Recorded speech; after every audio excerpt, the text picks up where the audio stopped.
บายดีผู้ค้าสิมาแนะนำให้รู้จักต้นฮูกว้างน้อยพี่น้องเอ้ยต้นฮูกว้างน้อยเด้อสรรพคุณประโยชน์ก็ดีหลายอย่างเด้อพี่น้องเด้อเป็นยาบำรุงเลือด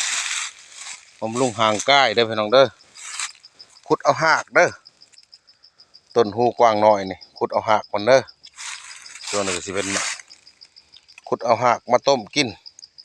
ผู้ใดที่เป็นขีมักเหลืองเป็นขาดเลือดจ้างเลือดบ่พอต้นอันนี้แหละเป็นยาประกอบน้ำหมูเด้อพี่น้องเด้อประกอบน้ำหมูเด้อเป็นชุดเด้อประกอบเป็นชุดหักยาประกอบผู้ใดที่ขาดเลือดก็เอามาต้มใส่กันกับทางแดงประกอบใส่น้ำหมูเด้อพี่น้องเด้อต้นหูกวางน้อยนี่ถ้าว่าเขาอยากบำรุงห่างกายบำรุงกำลัง